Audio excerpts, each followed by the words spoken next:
It's the Linemakers on Sporting News. Well, hi, I'm Jimmy Vaccaro from the Linemakers and WilliamHillUS.com. Well, Christmas is done. New Year's is done. Regular season is done. You would think there'd be a lull here in Las Vegas. Well, look behind me. It's Wildcard weekend. We love Wildcard weekends for a bunch of reasons. First of all, it re-energizes the base. Everybody comes out and bets on the teams they've been following this year, and obviously the teams that aren't there, they find new teams. We have a great mix this year. We have the old and the new. The old standards are there, the Patriots and the Packers. And obviously you can't even quantify what Peyton Manning has meant to the NFL as far as our viewership, as far as our people participating in sports betting. And then how can we top this? Rookie quarterbacks playing in the wild card weekend. You can't get much better.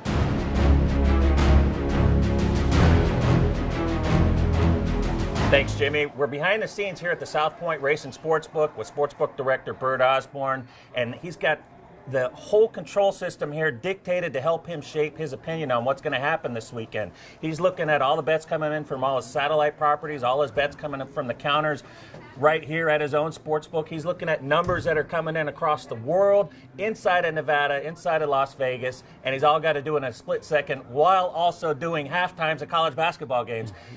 What is the best scenario today, Bert, for the sports book before the Texans game starts? Well, let's start off with the Texans game. We're definitely going to need the Bengals. It did open a quick 5, but it's pretty much settled in 4.5, and that's where all the money did come in. And we definitely are going to need the Bengals. So when we take that game and then parlay it to the Packers, in fact, what have you done in the last 15 minutes now with the Packers? The Packers have gone from 8 to almost 9.5. And within the last 15, 20 minutes. So you definitely need the Vikings. You also need the Bengals in this spot here.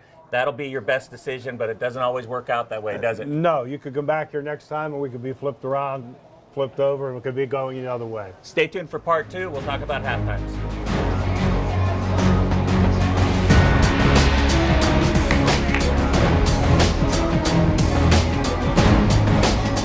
In addition to halftime wagering, the South Point also offers in-game wagering, and this is where you can bet a different spread based on what's happened in the game. Now, we're in between quarters, first and second quarter.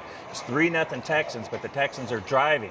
We've seen the game go from 4 from the game line down to 3 when there was no score, to 5 after the field goal, 6.5 after another commercial break, and then another commercial break right now. It's going to be 9.5 with a total of 39. So you've got an advantage to bet one side or the other based on what you've seen in the game. Just another way to make some money in Las Vegas.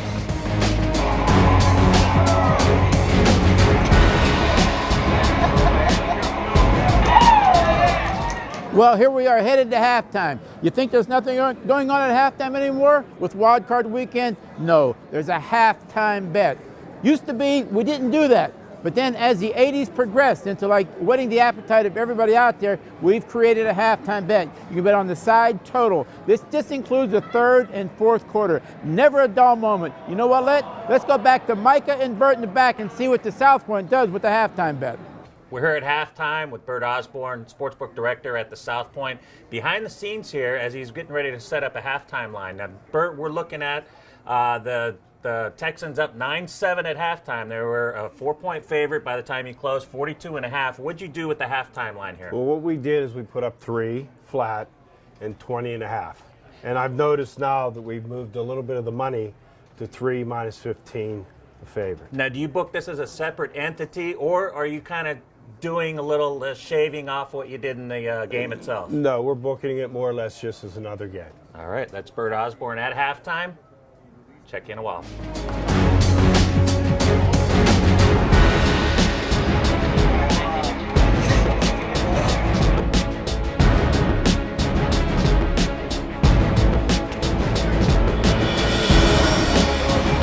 Texans-Bengals game is in the book. We have the Texans 19-13 winners. That means the favorite covered, went under the total. What does that mean to the sportsbooks, Bert? Well, one good thing out of that scenario you said, the total went under. Everything else is not good because both teasers are staying alive and the favorite won. So we're moving on. Who knows?